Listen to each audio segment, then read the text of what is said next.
بینندگان ارجمند السلام علیکم. در سیمای مستقل یکم برنامه تازه ایجاد با نام در صحبتی صاحب دلان منظور شماست. این اندیشه همیشگی در ذهن ما بود، تهیه یک برنامه نو که وابسته از این موضوع، از موضوعی که در این برنامه نفران اشتراک میکنند که نفران واقعا صاحب دل هستند، انسان های هستند که در جامعه سخن خود را دارند، تاثیر خود را دارند، سخن آنها در جامعه وزن خود را دارد. نفرانی هستند که برای جامعه سخن گفتنی، سخن دل را دارند و به سبب این برنامه را نیز در صحبت صاحب دلان نگذاشته ایم تا شود از این دل به آن دل های دیگر تأثیری رسیده باشد و آن دل های دیگر نیز از این دل بهره بر شده باشد. و چون برنامه ما در روزهای صورت میگیرد که ماه شریف رمضان فرا رسیده است، آغاز امروز روز اولین ماه شریف رمضان است.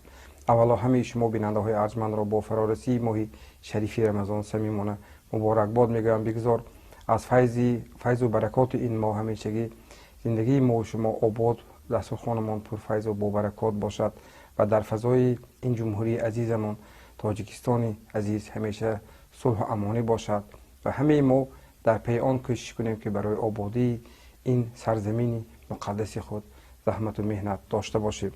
با همین نیت، با همین تمنیات برنامه امروزی اولین برنامه تازه ایجادی در صحبت صاحب دلان را حسن آغاز میبخشیم و در صحبت ما این شام یک نفری صاحب دل، نفری که ما با ایشان سالهای زیاد همکاری داشتیم، استاد ارجمند رئیس شورای علمای دینی ولایت سوات حاجی حسین موسی زاده.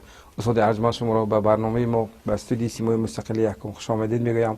راستی امسال که سال 2018 همزمان یک سال تاریخی برای سیمای مستقل یکم بود، چون ما در برابر فعالیت داشتن همچنین 20 سالگی تأسیسیابی خود را جشن گرفتیم و برنامه معرفتی اسلام از روزهای اولین تأسیسیابی تلویزیون ما همچنین یک برنامه که به دل و دیده مردم، به ذهن مردم نشسته بود. پیش از همه با حضور گرم شما استاد که واقعا توانستیم که در همکاری این یک برنامه را تهیه سازیم و بیاسته در سرگهی آن کار شما بودید استاد و نقش شما را در این کار همیشگی ما خوب میدانیم، ارج میگذاریم و بازم باری دیگر خوش آمدید میگم، چون آغاز این صحبت ما با اشتراک شما، با حضور شما، چون سخن آغاز کردیم در مورد آغاز ماه شریف رمضان. اولا ماه شریف رمضان به شما نیز مبارک باشد و میخواستم سخن اولین ما از ماه شریف رمضان باشد. مرحبا استاد. ابتدا میکنم به نام خدا. محترم تماشابینان عزیز تلویزیون سیمای مستقل یکم، اولا السلام علیکم. در حقیقت مولای جان، سیمای مستقل یکم برنامه های زیاد در دوام 20 سال به مردم پیشنهاد کرد، دل مردم رو گرفت. خصوصا وقتی که ما در هر جایی که باشیم درباره برنامه معرفتی اسلام می رود. بله. ما یک وقت یک جا رفتیم و یک پسرچه 4 ساله برآمده با من سلامت کرده. من شما میشناسم. من گفتم چه میشناسید؟ شما با تلویزیون کار میکنید؟ نه دیده. یعنی این علی همان برنامه هایی که بله. دائمی بود، خصوصا در ماه مبارک رمضان میرفت و امروز هم باشد خدمت تلویزیونی سیمای مستقل یکم زیاد است. مردم با مهر و محبت تماشا میکنند. این هم یک دستاورد همه شمایان است که در همین جا با مردم برنامه ها تهیه میکنید، خصوصا در ماه مبارک رمضان که امروز اول ماه مبارک رمضان است. من از نام خادمان دین تمام تماشابینان را مبارکباد میگویم و اهل کارمندان سیمای مستقل یکم را نیز مبارکباد میگویم.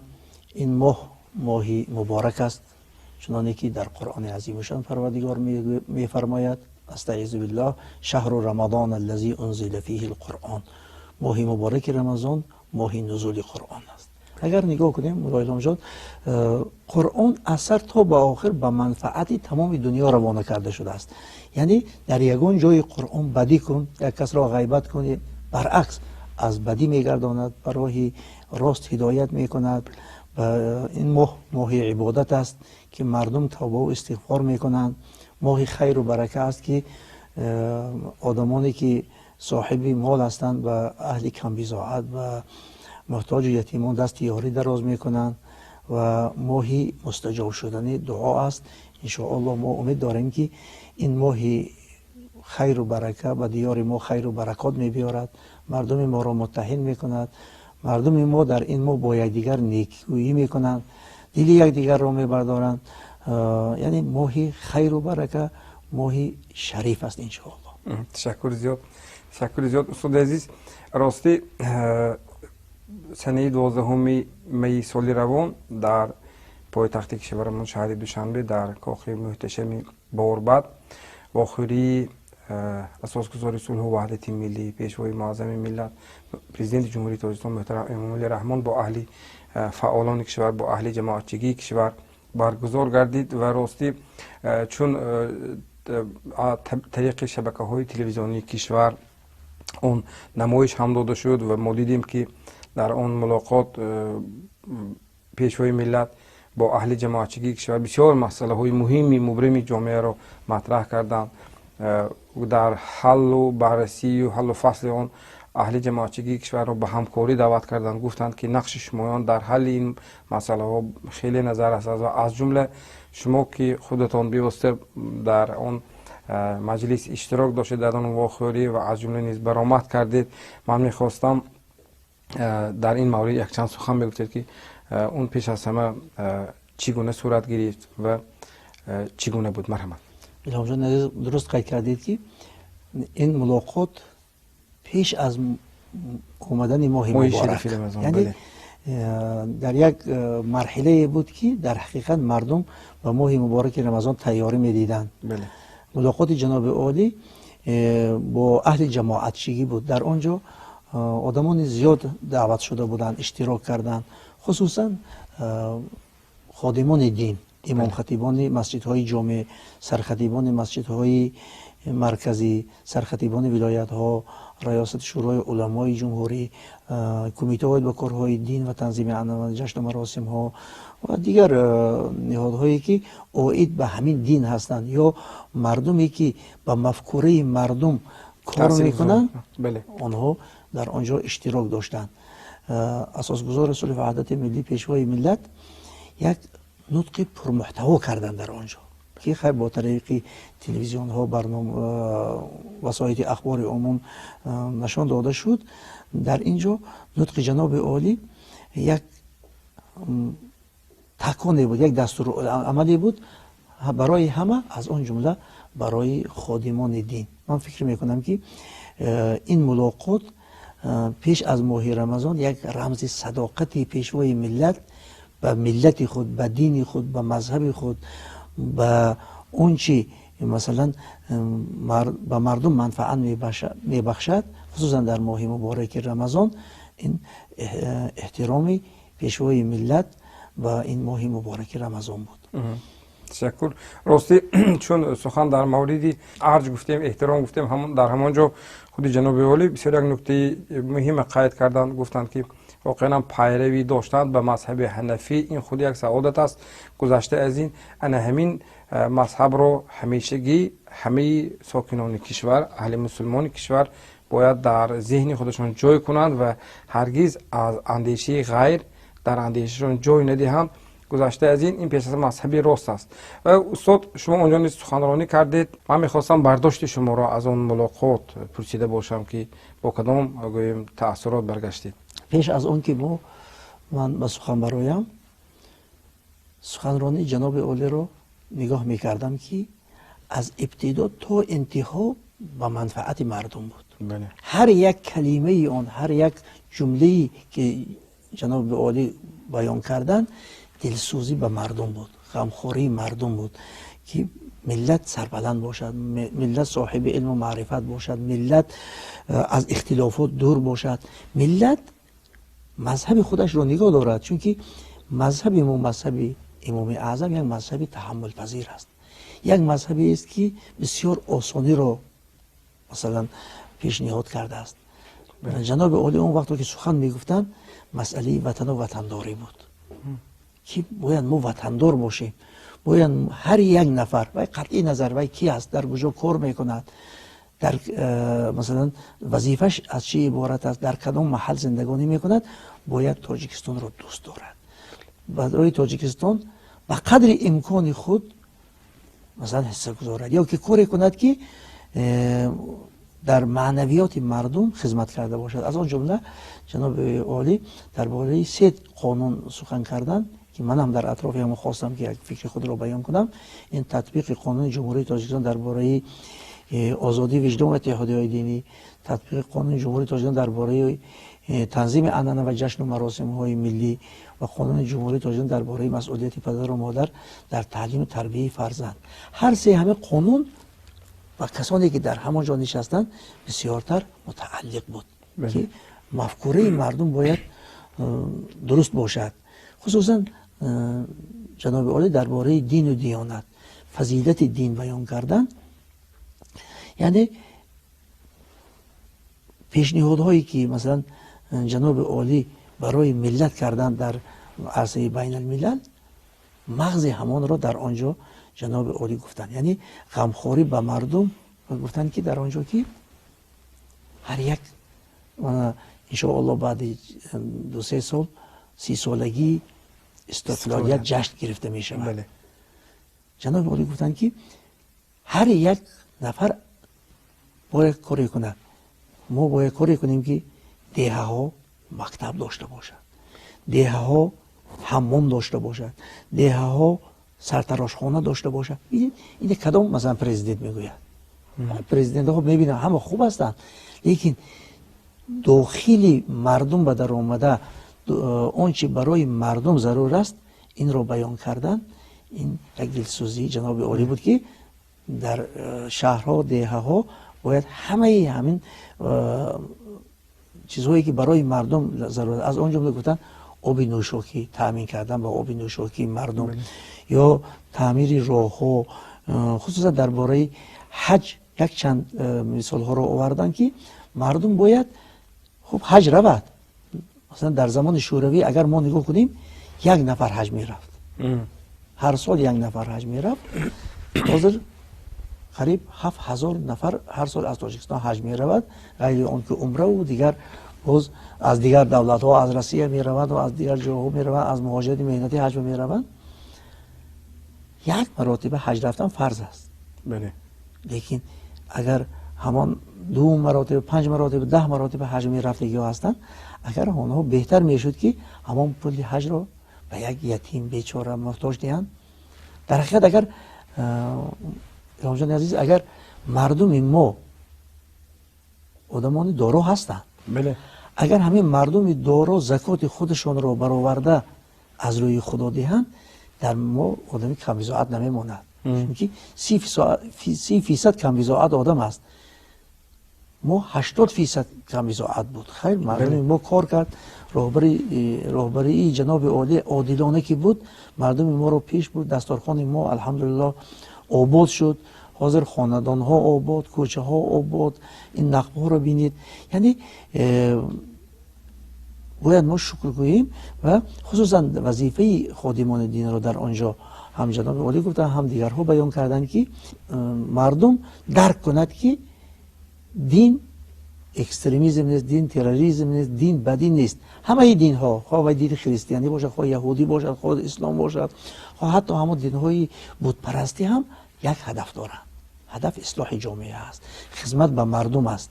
از آن جمله من هم به قدر امکان برآمده آزادانه سخن کردم، حرکت کردیم که فکر خود رو در همانجا بیان کنیم. من از شکرانه تنجی و آرامی سر کردم، زیرا تنجی و آرامی از همه نعمت بزرگ است. وقتی که وطن تنج باشد، آرام باشد، عبادت هم می شود، کار هم می شود، زندگانی هم خوب می شود، خاطر جمع می شود. بله، وقتی که خاطر جمع نباشد، وقتی که ناآرام باشد، نماز هم خوانده نمی شود. اما سالهای 93 قریب که مردم از تمام دین و دیانت دور شده بودند، گفتن که این دین جنگ بود است.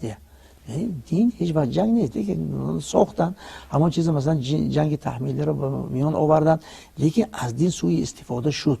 آدمان از نام دین سوء استفاده کردن. حاضر هم انا همان حزب نهضت اسلام که خیانتکار بود و امروز خیانتکار است، همچنین مثلا حزب اکستریمیستی تروریستی شناخته شده است، از نام دین گپ میزد. بله. و دیگر جریان سلفی است اختلاف پیدا میکرد. من هم فکری خود را بیان کردم که دین این یک نصیحت است، دین آداب است، دین اخلاق است، دین آسانی است. مثلا من ماه شریف رمضان در همه عبادت ها از آن جمله در نماز خدا گفته است که تو نمازت راست استاده خوان، نتوانی نشسته خوان، نتوانی خواب کرده خوان و اشاره خوان. رمضان هم همین است. ماه شریف رمضان فرض شده است، لیکن آسانی داده است پروردگار عالم که اگر فمن کان منکم مریضا او علی سفر فعدة من ایام اخر. یک آیت رو نگاه کنیم، خدا میگوید که شما روزه دارید، لیکن کسانی که بیمار هستند یا مسافر هستند یا در شرح این فقهای ما بیان میکنند که زنهای حامله دار باشد یا کسانی که زنهایی که مثلا آنها فرزند شیرخواره‌دار دارند یا در جایهای مشکلی کار میکنند و از روزه آزاد هستند و آنها میتوانند، یعنی هم بیمارها در دیگر وقت قضایش را دارن بعد صحت شدن یا بعد آن که مسافر از سفر برگردد. من در آنجا یک چیز را بیان کردم که فقهای ما مثلا از قرآن و حدیث و از سخنهای امام اعظم، از تعلیمات مذهبی امام اعظم استنباط مسئله کرده کتاب ها نوشتن، مثلا فتاوای عالمگیری، فتاوای بزازیه، فتاوای قاضی خان، خلاصه الفتاوا، مجموعه الفتاوا. این فتواهایی که در آسیای مرکزی خصوصا در دیار ما در سمرقند و بخارا و خوجند و کولاب و در تمام دیار ما در آسیای مرکزی دستورالعمل بود، در دین، در عبادت، در همه آن گفته است که اگر یک مشکلی باشد برای به اجازت داده می شود. مثلا اونجا به خباز میگن، نانوای ها یا قصار. حتی زمان هایی بود که آدمان لباسی مردم را می شستن جمع کرده کوزور همون ها هم اجازت داده می شود، چون لباس شویی هم کاری آسان نیست. یا مثلا بسیار تشنه میماندگی آدم ها هستند، یعنی که بیماری دارند. امروز همون کسری قند هست که تشنه میمانند.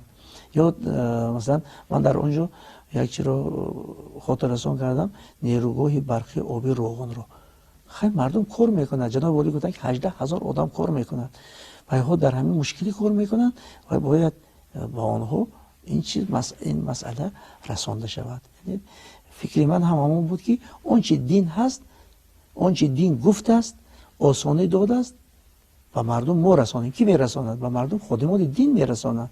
امام خطیب ها در مسجد ها، مثلا در منبر مسجد یا که در دیگر وقتهایی که مردم به عبادت جمع میشوند در نمازهای تراویح، باید ما به مردم آسانی دین را رسانیم، خصوصا در مذهب خود عمل کردن را رسانیم که جناب عالی چندین مراتب گفتند ما مذهب داریم، ما پیر مذهب داریم. یک اشاره بود که مردم ما باید از مذهب خود رو نگردانند. بعضی آدمان هستند که از مذهب رو گرداندن، از حتی شیعه شدن یا که با جریان های سلفیه و دیگر حزب جریان های نادرست در آمدن و وطن خود خیانت کردن، به ملت خود خیانت کردن، به دین و مذهب خود خیانت کردن. باید ما جوانان را نصیحت کنیم که هوشیار باشند و هر خیلی جریان ها و حزب ها شامل نشوند و وطن خود صادق باشند و مذهب خود صادق باشند. زیرا مذهب ما یک مذهبی تحمل پذیر، مذهبی آسانی است که دیگر مذهب ها از این مذهب استفاده میکنند، نیکویی میگیرند. باید ما برعکس سوء استفاده نکنیم. بله، تشکر. بی سبب امام اعظم نیز نگفتند. خوب، تشکر. راستی همیشگی ضمن سخنرانی خود پیشوای معظم ملت در مورد شکر را نگفتند و هم شکرگویی گذشته از این در مورد آسایش در محیطی در فضای آسایشته زندگی کردن بسیار میگن. حتی مثال میبرن شکرانه کنید چون تاجیکستان دارید، وطن دارید، جای دارید که در خریطه جهان مقام خود را دارد. بین قریب 200 دولت جهان در منبرهای بلند سازمان ملل متحد آواز خود را دارد. یک صاحب یک آواز خود است. گذشته از این بسیار ملت‌های هست که 40 ساله 50 ساله ها در آنها آرامی نیست، جنگ هست، حتی مقام ندارند، در خریطه جای ندارند. یعنی این چیز همیشگی، یعنی همیشگی سری عقیده باید، اندیشه درست کار باید کرد. استاد سخن در مورد روغن گفتید. شما بعدی آن واخوری چند روزی دیگر در پایتخت بودید و از جمله از ساختمان، از رفت ساختمان نیروگاه آب برقی روغن نیز دیدن کردید. خب برداشت‌ها چگونه است استاد؟ اونجا کار وقتی که چگونه ما است؟ دیدیم در حقیقت همین چیز مسئله ضرور است. بنده همراه رئیس کمیته به کارهای دین و تنظیم عنعنه و جشن مراسم‌های جمهوری سلیمان دولتزاده و رئیس شورای علمای جمهوری سید مکرم عبدالقادر زاده ما 2 روز در روغن بودیم. الهام جان عزیز، وقتی که انسان میشنود این دیگر چیز است. وقتی که به چشم خود میبیند یک این عالم دیگر است. وقتی که ما به روغن رفتیم و نیروگاه برقی آبی روغن، اون انشاءاتی که امروز بنا شده ایستاده است، در آمده در حیرت خود من ماندم که تاجیکستان همین قدر قدرت داشته است که همین انشاءات رو بنا کرده ایستاده است. باور میکنید و یک انشاءاتی که در حیرت میمونید. همان مسئولشان وقتی که ما از نقبا میگذشتیم گفتن که زیاده از 70 کیلومتر فقط نقب است در تگ کوه. مثلا یک نقب شهرستان 5 کیلومتر است. اینقدر ما وقتی که میگذریم نگاه میکنیم و در حیرت میمونیم. یا نقب استقلال 5 کیلومتر است. 70 کیلومتر در تگ کوه نقب است. وقتی که جایی که مثلا اگریگات ها می ایستد در تگ کوه هست. 300 متر چقوری دارد. در همونجا مردم ما کار کرده ایستاده است. پرسیدیم گفتن که 18,000 آدم کار میکنند. 18,000 آدم در همونجا طعام میخورد. 18,000 آدم در همونجا جای خوابش است. 18,000 آدم، از همه 18,000 آدم اگر باشد 10% خارجی ها هستند گفتن. امپرجیلو و دیگر مثلا از ایتالیا و از گرمانیا و از خیتای و از روسیه شرکت های ساختمان هستند. 90% اون جوانان مردم ما کار میکنند. ملت کار میکنند، با کار تامین است، معاش بلند میگیرند. لیکن وقتی که به یک جای ما داخل شدیم همین قدر گرم، از 40 گرادوس بالا است گرمی و کار کرده ایستاده‌اند. در آن خدا روزه داشته نمیشود. یک جای دیگر میرویم و چخوری است 10 گرادوس گرم است. آدمان لباس های گرم پوشیده کار کرده ایستاده‌اند. یعنی یک قسم جا گرمی، یک قسم جا خنکی است. یک جای دیگر میروید که مثلا غبار و چنگ و ماشین ها کار کرده ایستاده است، اکسکاواتور ها کار کرده ایستاده است. یک جای دیگر میروید که همین قدر کار در اوج که آواز شنویده نمی شود. یعنی نقب ها، این نقب شهرستان و بارین بعضی نقب ها هست که درونش 30 متر بلندی دارد. همون آب آمده از 300 متر پایان میفراید. یعنی همین افتخار ما است. یک ساختمان خیلی بزرگ هم است. باید مردم ما با این ساختمان افتخار داشته باشد که در تاجیکستان همین قدر ساختمانی اصل رفته ایستاده است که در آسیای مرکزی چنین نیروگاه نیست. نیروگاهی بزرگ می شود.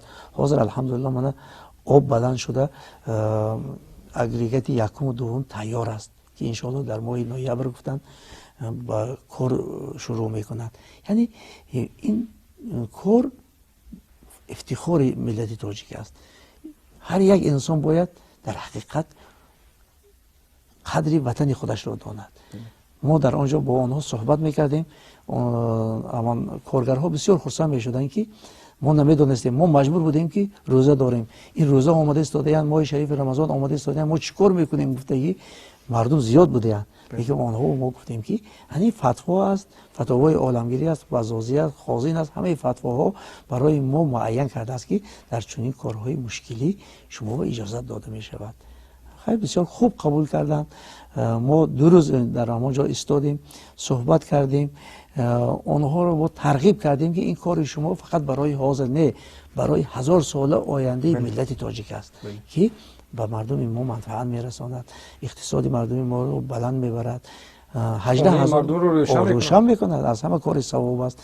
این کارهای شما گفتیم صدقه جاری است. یک کس یک درخت میشاند در صدقه جاری است.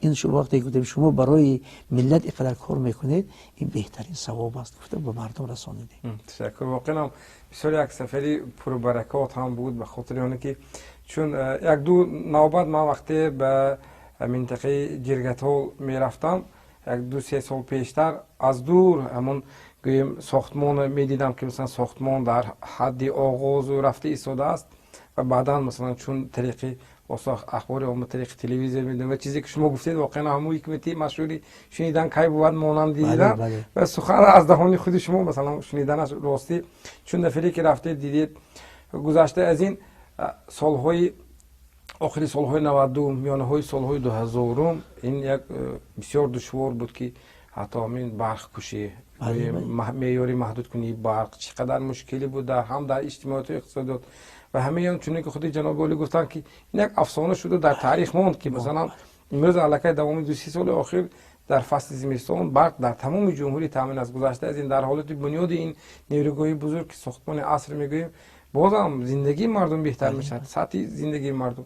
تشکر استاد و فکر میکنم در فرجام برنامه اگر یگان علاوه یگان گفتنی داشته باشه. تشکر امام جان عزیز. البته در آخر باز یک بار دیگر من یادآور میشوم که اون ملاقاتی که رهبر دولت پیشوای ملت با اهل جماعت چی داشتند یک دستورالعمل بود برای همه، برای تمام مردم تاجیکستان، برای تمام مردم ملت تاجیک، خصوصا برای خادمان دین.